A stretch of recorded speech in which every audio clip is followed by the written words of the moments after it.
Gagawin natin yan ang ating mga malunggay. Ayan o. Gusto ko siya mag-markot na naman yan. Ang malunggay natin sa tabi na sa gilid ng bahay. Guys, good morning. Yan o. Hindi siya maganda. Ayan o.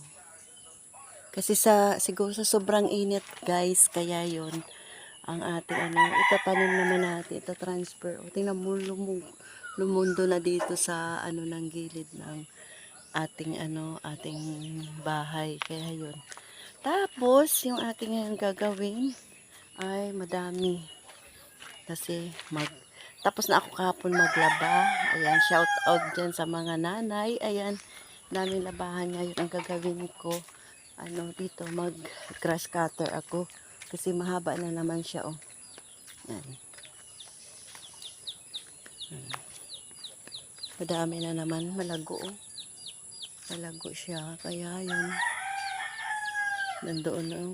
Ang mga tanim ko kayo ngayon, guys, hindi na maganda kasi, di ba, sobrang init. Ayan, ang mga ating nagkalamatay na ba? Ayan, mga sili namin, nag-dry na. Pero may bunga pa rin siya, guys, oh. Ayan, update natin. Uy, ang dami to, oh. Ito, oh. Dami bunga.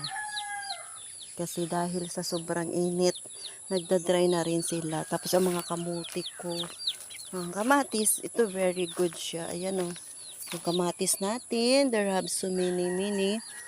Ay, ang ganda naman, oh. Dami siya bunga, guys, ngayon. Ayan, oh. Pero ang mga kamatis ko at saka yan, oh, hindi siya maganda. Kaya yon ang ating kamuti. Kasi ng mga kambing. Kaya yon aking vlog for today, guys. Ayan o. Ay, diba? Kapag may tinanim, may aanihin talaga. Ayan o. Hitik siya sa bunga. Pero ang puno niya, isang piraso lang. Ang ating ngayon, dami niya, guys. Oo. Kaya yon ang aking vlog for today. Sobrang init na naman. Nakaready na naman. Mga dry ngayon lahat. Hindi siya maganda. Itong natin, lemongrass. Ayan, madami akong lemongrass. Yan, ilang puno na to. Isang puno lang dati hiningan namin. Tapos ngayon, dumami na siya. May transfer pa ako dun sa kabila. Ayan, kaya kailangan natin magsipag dahil sa sobrang mahal ngayon ng mga bilihin, guys. Kaya ang ating ngayon, na punuhunan natin ngayon ay ang ating mga kamay.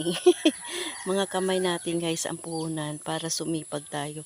Para tayo ay makatipid tips ngayon. Ayan, guys, ang aking vlog for today. Ayan, oh, ay saging naman siya. Sa sunod naman na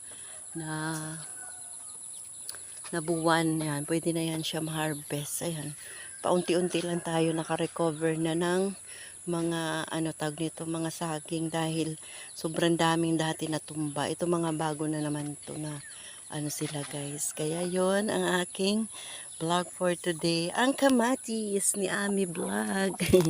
Hitik sa bunga dahil isang piraso lang na survive siya. Kung hindi yan ginaano dito, guys, yon maganda sana, oh. Kaso lang na atake ng maliit na kambing. Wala pa sa kasisali, kaya ganon. Kaya ngayon ang aking yan o. Ang mga pinya ko, guys, oh, madami na. 1, 2, 3, 4, 5, 6. Ayan. 6 na yung hiningi ko dati, yung mga binhi. Ngayon may 6 na tayo na puno pag in case na mamunga na siya. Ayan, guys, ang aking ngayong gawain sa loob ng aking garden. Bye-bye na and see you. Bye-bye. Love you all. Pa-share na lang, guys.